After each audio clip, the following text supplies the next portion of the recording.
Napakaikli lang ng buhay ng tao para aksayahin natin sa pagiging malungkot. Huwag tayong bibigay sa hamon at pagsubok ng buhay. Pilitin nating ilagay ang sarili sa maayos at maging tama.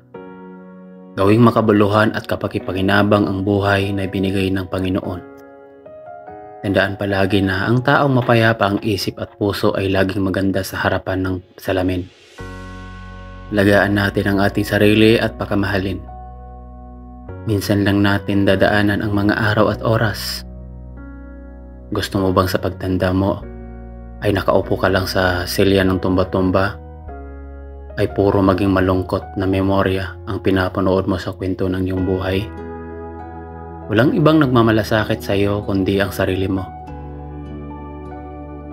Ang magdadala ng pagbabago sa sarili mo kahit gusto kang baguhin ng mundo. Bakit gusto mong sirain ang buhay dahil lamang hindi mo nakuha ang gusto mo? Bakit ang ibang tao ang nagdidikta sa kaligayahan mo? Bakit gusto mong saktan ang sarili mo dahil hindi ka kamahal-mahal ng ibang tao? Bakit nga ba? Dahil ba nawawala ang mga pangarap mo dahil hindi ka nanalo kahit lumalaban ka ng patas?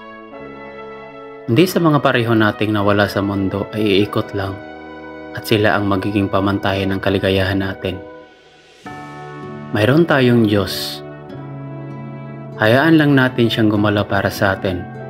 Pag di kaya, ipahinga mo. Pwede kang umiyak at pwedeng iubos ang mga luha nito.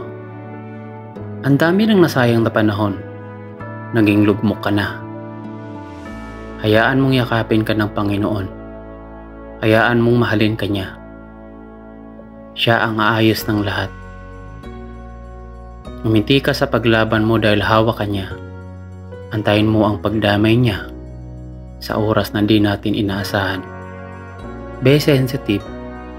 Maaring may tao o sitwasyon siyang ipapadala para maging okay ka. Let God get up you. Be energized and love yourself and to be happy. Always pray for guidance and strength. God is good all the time. God is good all the time.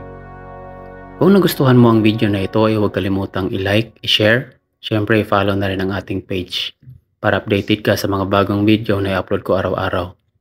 Muli, hanggang dito na lamang at mag-ingat po tayong lahat.